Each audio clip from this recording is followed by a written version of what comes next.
I'm here with Tim Chaffey, and he works in a department that is over the Ark Encounter and at the Creation Museum. And Tim, if you could just share with our viewers just a little bit about your role here. Well, I'm the content manager, which means that I am responsible for all of the content that you're going to read when you come to the Creation Museum or the Ark Encounter. So the various signs that are there, some of the scripts for the film. And I joined the team before the Ark was built, so I was involved in all of that. But the museum had already been built, so a lot of the things that you see here I didn't do, but the newer exhibits, I've worked on those, and it's pretty neat. It's really a blessing and a privilege to be a part of that. I bet that was fantastic seeing all that just come together. Well, sometimes I would joke about it a little bit because I'm one of the only left-brained people on the team. I'm part of the design team, and so I work with a lot of artists who are extremely talented, but they think very differently than I do. but we worked well together, so that was the important part. Great. And my family, we had the opportunity to see the Ark just a couple of days ago, and we were just blown away by the size and the scale. You just feel the size when you're there. It's different seeing it on a picture somewhere or on a video, but when you're there in person, you just really feel that size, and it was just really neat. Yeah, it's very big. You know, one of the questions people would ask us before we built the Ark is, how could Noah fit all those animals on the Ark? And you know, we answer that, we deal with that at the Ark, but now when they see the Ark, the question has changed, and now it's more like, how could he build something so big? Yes. It's really big when you use the biblical dimensions. It's a big boat. And I was talking with my family, and I was like, no, he didn't have the drills and the power tools that we have nowadays to do all that. It was a lot done by just hand. Yeah, we're not completely sure what he had as far as different technology, but you can look at even in our own, our history. You can look at things like the Great Pyramid and say, how did they do that? I mean, they're moving these huge blocks without all the modern technology, without the cranes and everything. Yes. And they did it somehow because they're intelligent. Yes. And my family and I operate a farm in North Carolina, and so our audience is definitely an audience that is interested in farming and sustainability. And when we visited the Ark Encounter, we were impressed by some of the methods that were on display on some of the displays on how they preserve the food and the water. Is there some things that you could just tell us about maybe how they did some of that, how they preserved the food and the water? Yeah, right up front we have to say that the Bible doesn't tell us exactly how they did some of those things. What we do read in Genesis 6 is God tells Noah to bring all food that is eaten. And those should be food for you and for them, meaning the animals, and for his family as well. So, some people think, well, the animals they just went into hibernation when they were there. I don't think so, because why would God say bring all the food they need to eat? So our assumption there is that Noah did have to do this work, Noah and his family members.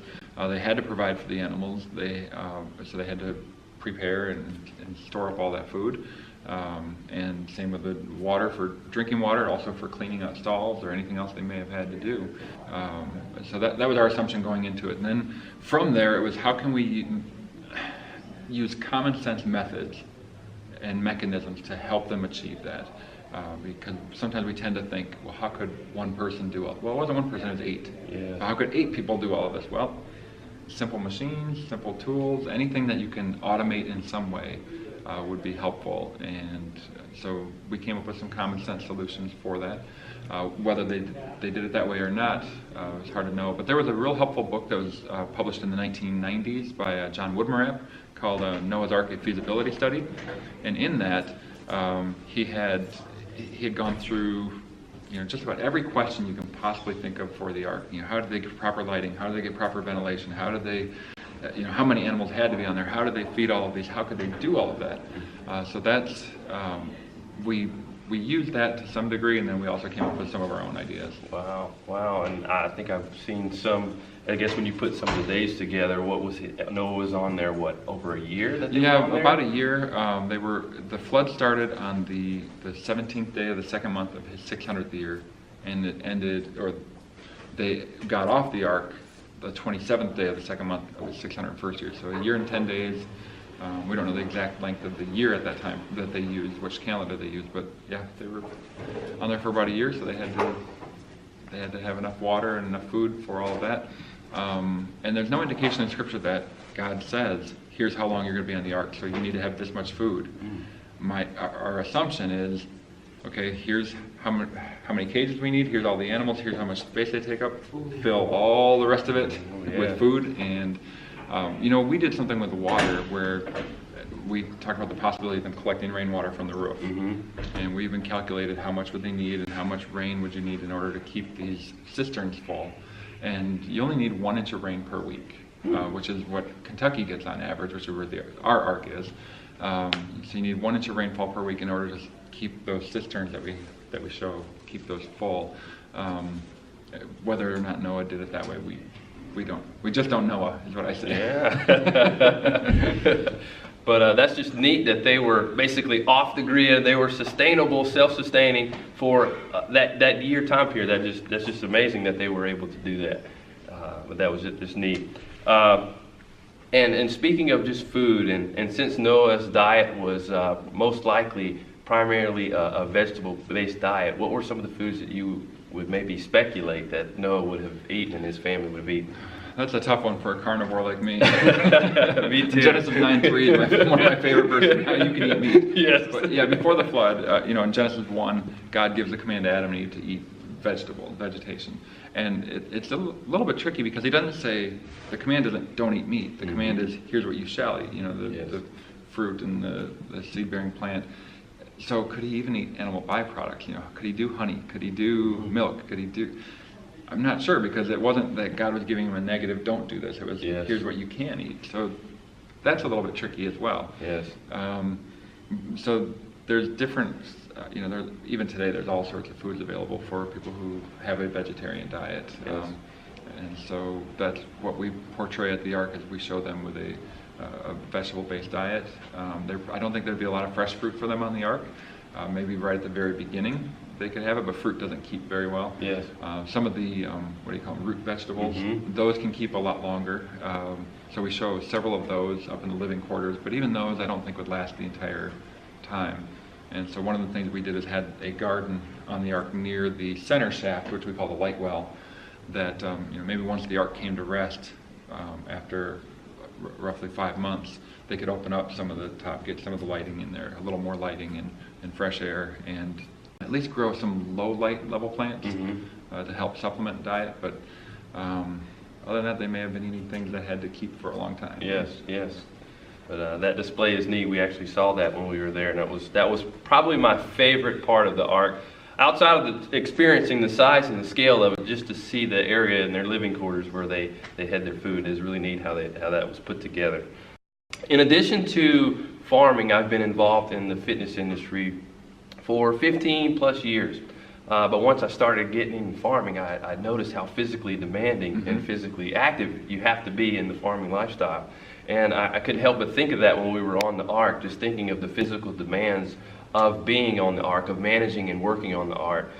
Is there anything that you could add on to that, on some of the things that they would have to go through on a day-to-day basis of managing the Ark? Yeah, we tried to calculate everything that we could. So here's how much food was required per day for all of the animals. Here's how many man hours it would take to take care of those things. And we have a sign that goes through all of that in the next to our Ark model, which is down on the first deck of the Ark.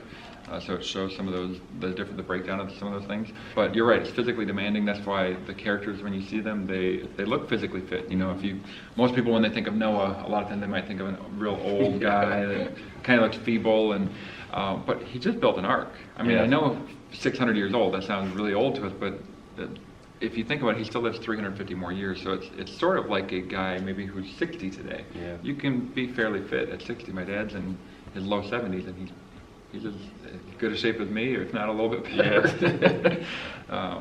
So I would think that the people on the Ark were fit because they worked hard, not just during the voyage, not just during the time, but in the days, months, years leading up to it. There would be a lot of hard work. And just looking around the Ark, and I thought to myself, wow, he and his family had to have so many skills that we would consider today the ultimate homesteader. He would have been had skills in carpentry, blacksmith, gardening, just organization of just operating the Ark itself and dealing with the animals and all the things of running the Ark.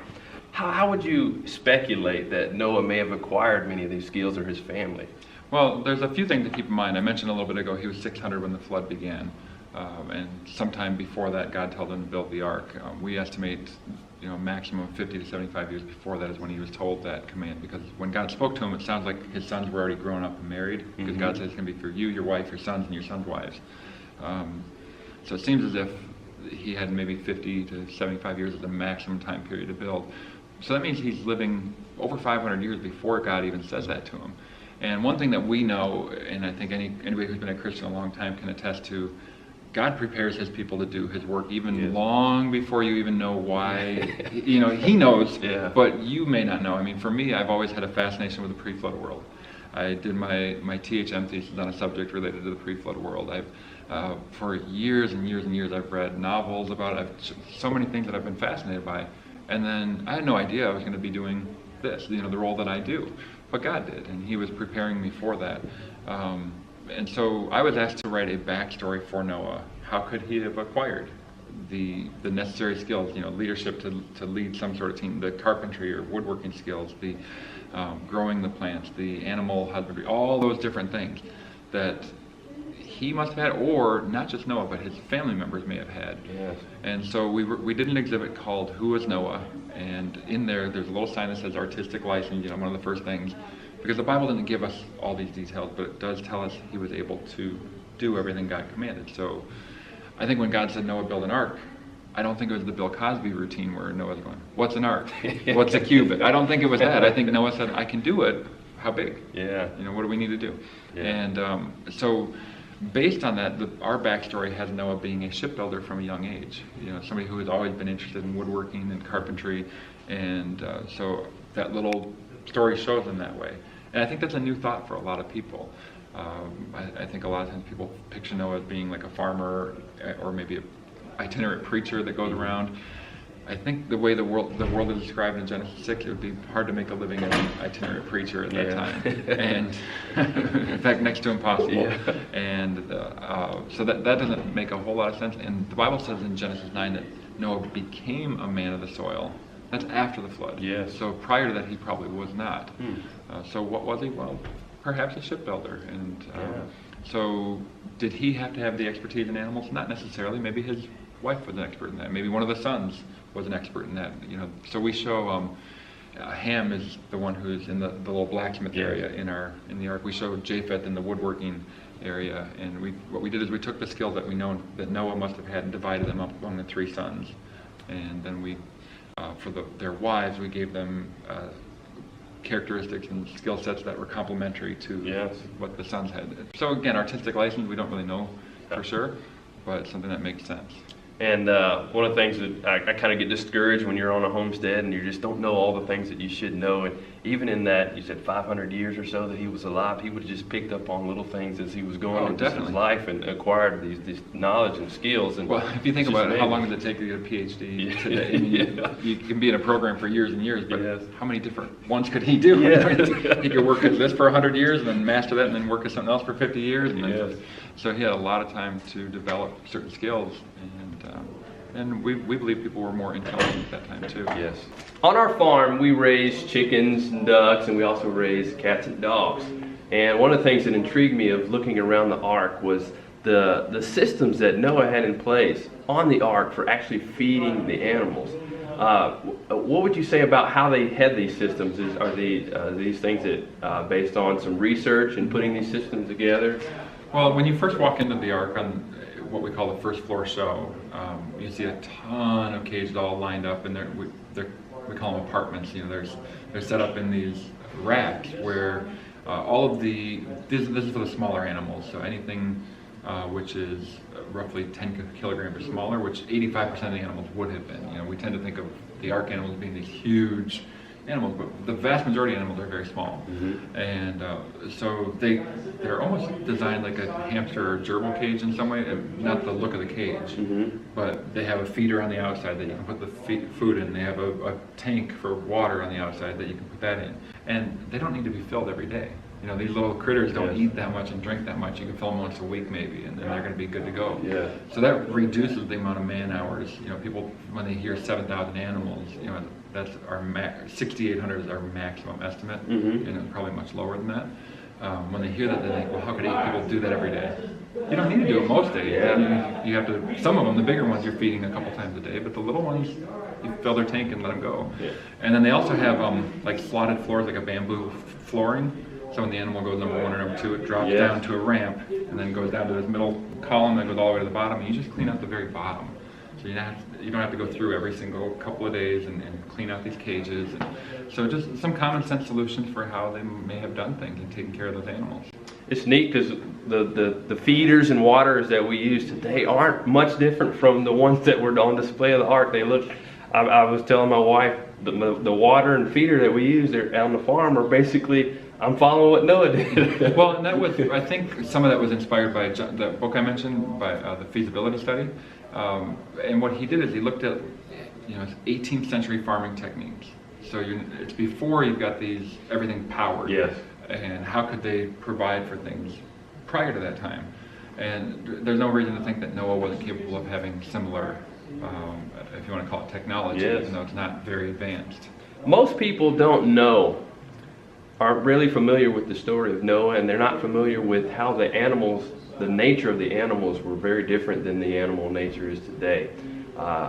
Noah didn't have to worry about a lion or bear eating him when he was trying to tend for him. What are some of the things that you would add to that of the benefit of dealing with that type of nature for Noah back then? Yeah, it's hard to know when the animals changed. There's different views on it.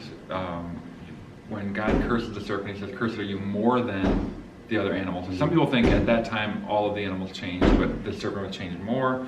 But that word can also mean apart from. It doesn't have to be more than, it can be apart from. And so you can have, so there may not have been changes to the other animals at all yet, and it may have been more of a gradual thing that where they changed, because originally the animals were vegetarian as well.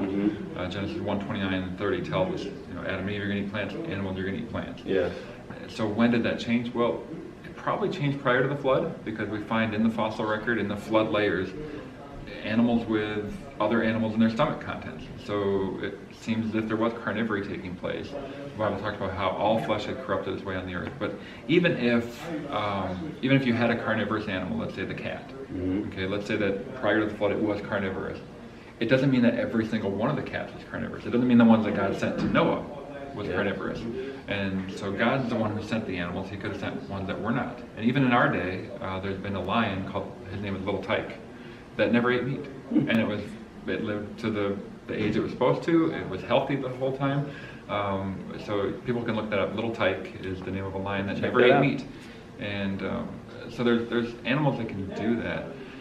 So that's our first guess, is that maybe God brought the ones who were not carnivorous. Okay. But even if he did, are there ways that he could preserve meat? Are there ways that he could, I joke about, well, how did he feed all those? Well, he put all the meat eaters right underneath the rabbit's cage. And every day you got a new supply of food dropping through there. And the mice too. No, we don't think that's how he really did it. But there's ways to preserve meat, whether it's, not that I would want to try some of these, but pickling or even, salting them, which is what we do. And I don't know that they did a whole lot of freezing on the Ark, but you could do freezing other ways prior to the flood. And even ancient cultures were able to freeze things in certain ways. There's even certain fish that can be packed in mud and actually can survive in that. It's kind of weird. I don't think that they had a big mud room with a bunch of fish. I mean, there's just different things that are possible that we don't usually think of. Yes. It's also neat, there's scriptures that point to in the future that nature of those animals will be changed back. It's neat to kind of think about that. Yeah, well, and you're right, even after the flood, God says, now they're going to fear you, whereas before it didn't seem like they did. Yes. And then you're talking about like Isaiah 11 and 65, at some point in the future, it's going to return to something more Edenic, if you will. Yes.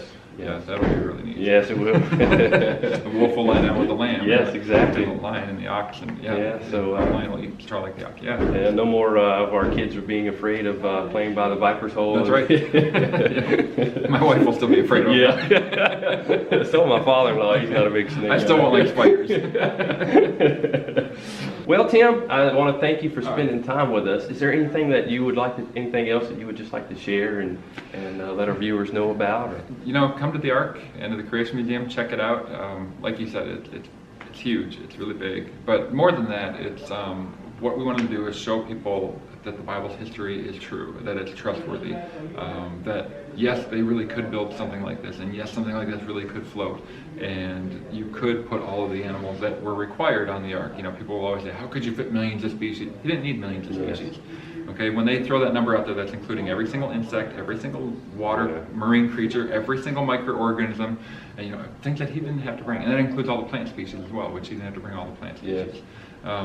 So he just was responsible for the land-dependent animals, and when you look at how many there were, we have a list of every single one of them that are still around and that are extinct. They all fit. Yes. And here's the thing that's interesting. When you figure out how much food they need, how much water they need, how much room they need in their cages, everything fits just right. Yes. It's like Goldilocks. Everything's just right. Yes. And which it makes sense because God knew how big the ark would need to be to fit everything in there. And so our goal not only is to show that history is true, but more importantly to point them to the most important message, and that's the gospel itself. Yes. So that's clearly proclaimed throughout the ark and through the Creation Museum. And so I'd encourage people to come check it out. All right. Thanks again. You're welcome. Really appreciate